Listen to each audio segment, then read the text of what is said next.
Howdy, everybody. Oh, Rainer, what are you doing, girl? My dog is right. Oh, you're going to mess my microphone up, bro. Hold on. Oh, gosh. Easy. Okay. It's okay. Hi, sweetie. Oh, she's such a good girl. She's getting old, though, and getting crusty. Getting all crusty and gross. Stuff in your eyes again. Ugh, what is this stuff? Ew, that's foul. All right. Hop down. Hey, everyone. It's your old pal. It's your old pal, Scott. He's in the backyard today, hanging with his dog, talking to you. And, you know how it is. It's time for another diary. Didn't do one for Sunday because just really for the first time in a long time, with the exception of Film Sack that morning, I really took the day off, and that felt great. I did hardly anything. I took a big fat nap. I didn't really sleep well the night before, so it was like a chance for me to catch up a little. And hung out with my dog a lot. I watched a documentary on HBO, or I started one that was about a bunch of guys that go to the Amazon. I forget what it's called. 5,000 Miles of Hell or something like that, or Expedition from Hell, maybe. And it might actually be one of those Discovery Network things now that they're all merged. I don't know. But it's like Fire Festival meets let's hike across the Amazon. And by that I mean the whole thing was set up. It seemed like really good on the surface. Everybody who got involved in it seemed like they were having a good time, and then it turned out to be a complete freaking nightmare.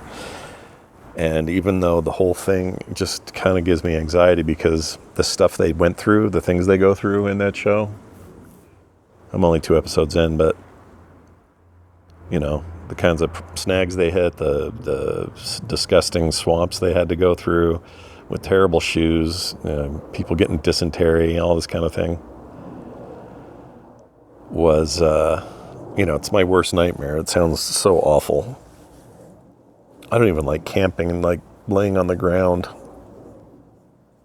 How the hell would I do in a tent in the middle of the Amazon where the bugs are as big as this Italian Greyhound dog of mine?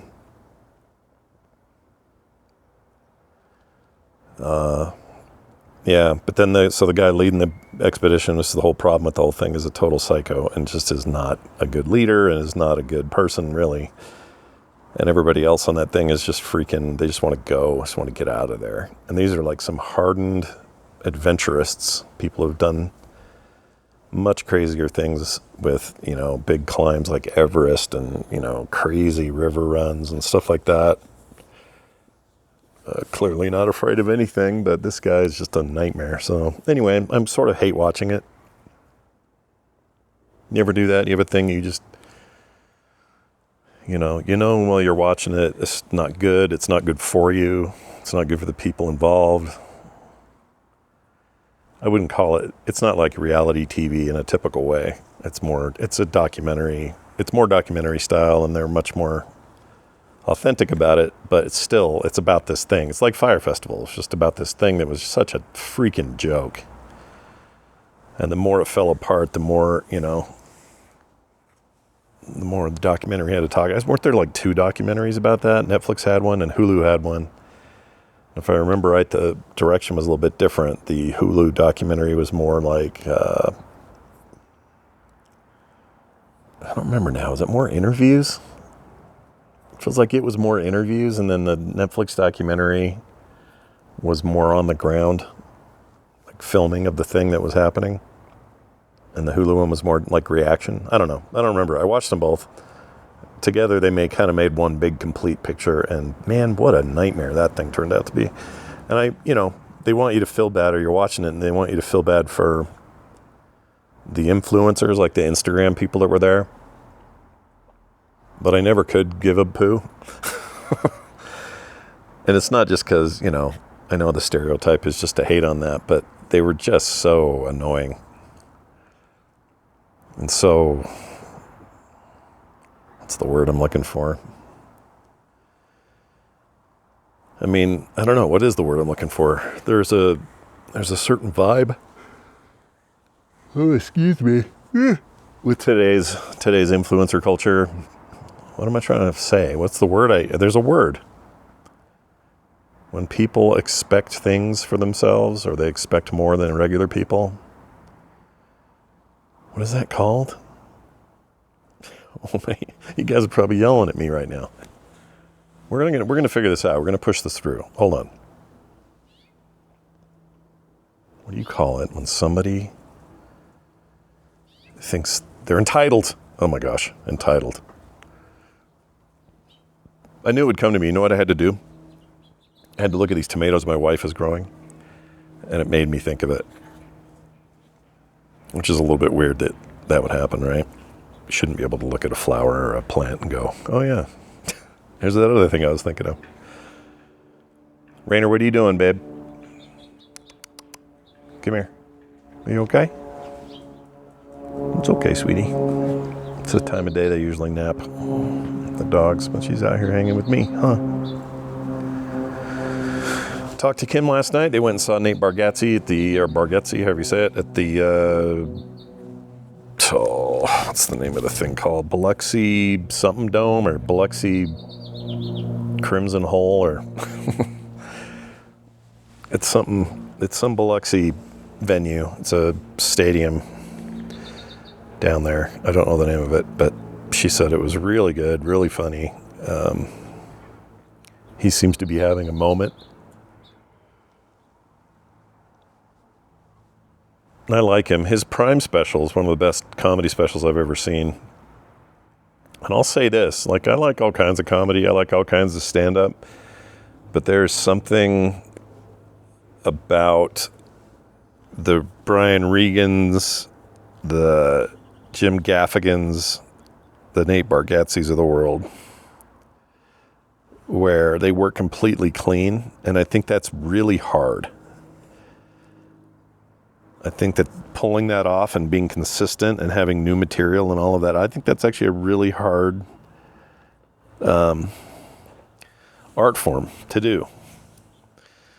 And I'm not precious about it or weird about it or think that, I don't think less of comedians that work a little blue or whatever. That doesn't bother me. Plenty of brilliant comedians fall into that category, but there's something about those guys. Rainer, really? Rainer, come here. There's something about filling a stadium. Uh-oh, it's raining. Do you feel that? I feel it. Filling a stadium and then doing an hour and a half of just, relatable, clean comedy. And, I don't know, it just seems hard. You don't have the cheap laughs. You don't have the low-hanging fruit. I respect it. It's probably not easy, if I had to guess. I mean, those guys all seem like they kind of came packaged that way, but to tap into what large groups of people find very funny and then consistently do that, I think is a real challenge. I think it's hard. I think all comedy's hard. I don't think there's any stand-up that's easy. But I don't know. Whatever. It's all words at the end of the day. It's all language. So some of it's a little saucy. Some of it isn't. I don't suppose there's that much of a difference if, depending on your point of view. But I guess when they reach that stadium capacity level, I just think that's impressive. Seinfeld was a bit like that. I don't understand what his deal is. It feels, I'm trying not to be that guy who just jumps to conclusions or tries to find a conspiracy in things. But it does seem a little weird that we don't hear from Jerry for a long time, right? If Seinfeld ends, goes away for a long time. Comes back, does Comedians in Cars Getting Coffee, goes away for a long time. We're not really, just kind of goes quiet. And then suddenly he's got a movie to promote, and in all these interviews, he's just spouting controversial stuff, and none of it sounds like stuff he actually believes.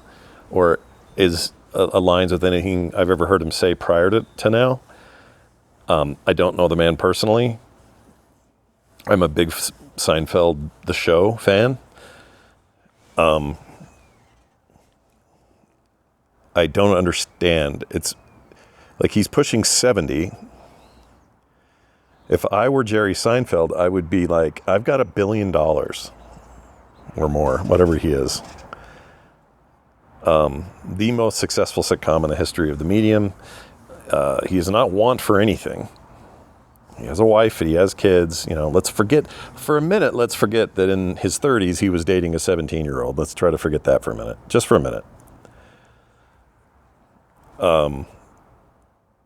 The state he was at now, to suddenly come out and start talking a bunch of trash about how he misses the masculine man and that image is being ruined and nobody writes good comedies anymore. They're too this and that, and they're too careful or whatever. And I'm like, dude, It's Always Sunny in Philadelphia is like right there.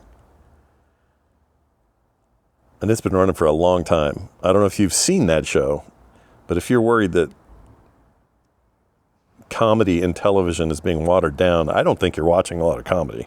Like if all you're watching is NBC, CBS, and ABC, well then I understand, because guess what? Everything suffered on those places. It's all kind of bad now. And it's got nothing to do with quote unquote woke politics. It's got everything to do with just they don't spend money on good content anymore. They don't do good scripted television.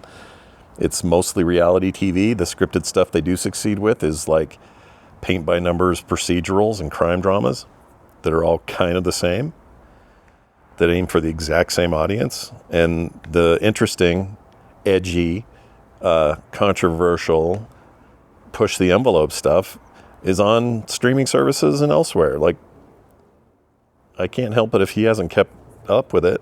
So to sit there in the interview and talk about how I miss the masculine man.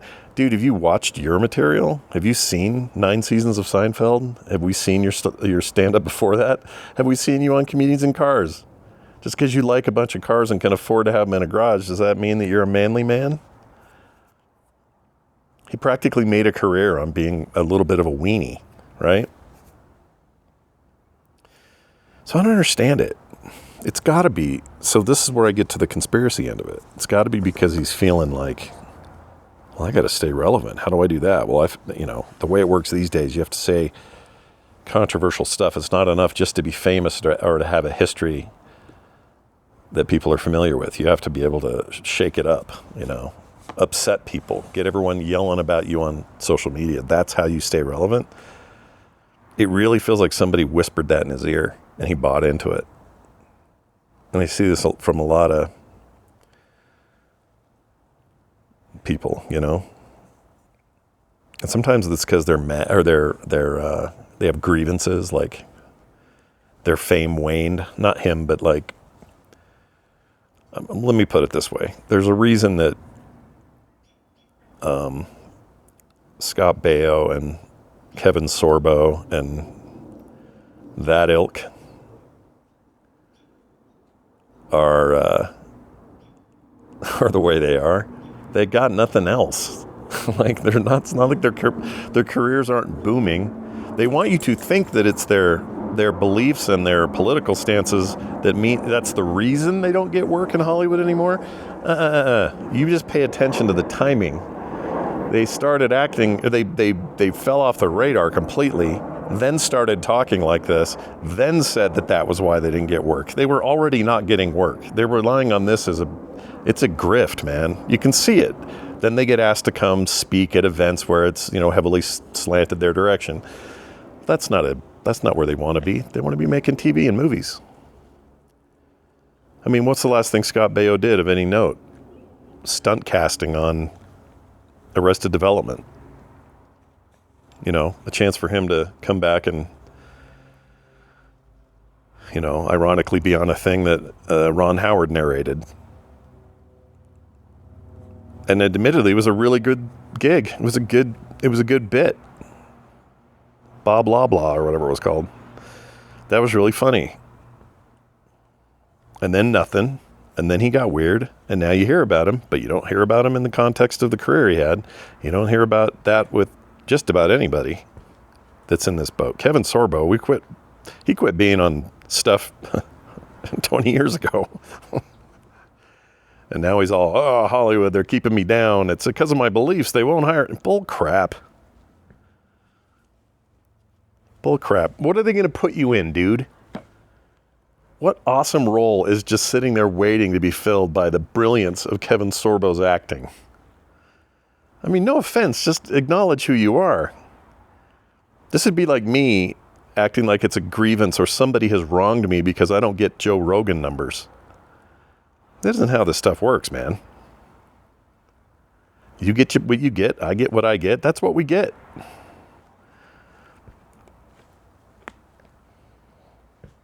I don't know, man. I don't have a problem with people having their own political beliefs, or even if I personally think they're a little bit whack, that's fine. Just be honest with me about it. Be straight about it. Be authentic. Ah, yes, Scott's eternal hunt for authenticity. Once again, it finds little purchase in our modern world. Rainer, what are you doing? Get out of there. Hey, Rainer, that's garbage. Well, there's that. That's about it, really. I'm going to watch, what do you call it tonight? What am I watching? I'm going to try, oh, yeah. So we got Van's graduations tonight, his five-year-old kindergarten graduation. So we're going to go to that. Then we're going to grab something to eat. Then we come home. And when I get home, I think I'm going to watch Godzilla -1. And maybe I will finally understand what the -1 is. Because I don't know. I assume the movie maybe says. Or maybe not. It's a Japanese title. Sometimes those are a little nebulous and difficult to decipher. I will do this, though. As I promised, I get phone calls on here. And let's see. Can I play one outside? This could be fun. Let's give this a try. I don't know if this is going to work or not. Okay. Cancel. Shared. Oh my gosh, what is happening? Browse. Here we go. Well, this didn't. Here, maybe this will do it.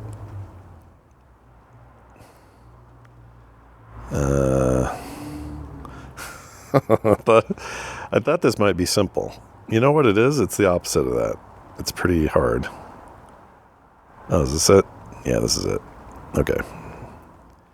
This one is from the diary, and here's the call, and now I'm going to play it. Let's see if it'll play. I don't know if it will or not. I think it will. It's downloading. We're waiting. Hey, Scott, this is for the diary, and this is GG Glitch. My mother was a hoarder, so I have learned to keep just one of those big plastic containers full of my stuff, and when I collect enough to where it starts overflowing, that's when it's time to decide what should stay, what should go. And usually if it's something family related, it will stay. If it's kind of just random thing I've collected through the years, it's take a picture of it so I still have a memory of it and then donate it. But usually the trick that I use is that if I have something in my hand and I know I have to do something, that I have to question, will I do this now or later? It means it's time to donate it. All right, that's my advice for getting over that selection paralysis when trying to figure out what to do with stuff like your glasses. Love the show, though, even though that's not the right show. That's all right. I'll take it no matter how we get it. Hopefully you guys heard that okay. Yeah, that's an interesting idea. You didn't say, though, how big the bin is. So when you say there's like a big put stuff into bin, and then every once in a while look at it and go, well, this stuff needs to go, this stuff needs to stay, I need to keep this, take a photo of that. Like, how big is this thing? It's like a great big, I mean, I assume it's something you can have indoors, right? It's not like one of those bottle recycling container things out in the yard, or out in the, things you rent and have them bring out and plop in front of your house while you clean. I assume it's smaller, something a little more manageable. I'd be very curious about that because I don't know what I would use for that. I suppose I could use a smaller bin. I have bins. But I like the idea.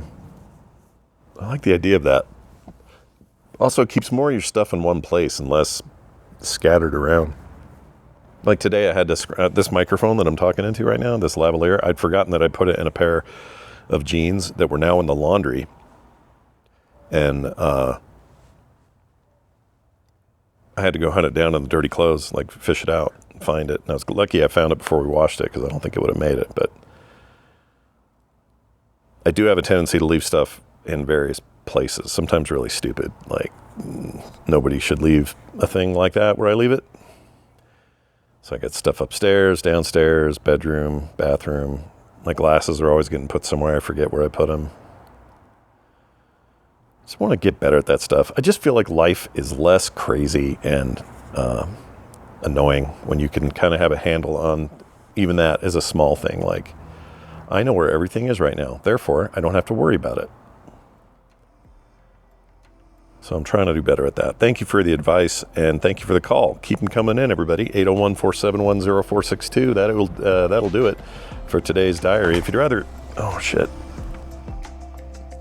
If you'd rather email me, I keep talking about how I never drop my phone. I just dropped it.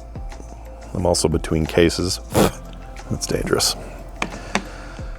If you'd rather email me, scott@frogpants.com. I would love to hear from you. Thanks for listening. We'll be back soon with another diary. Take care. Bye.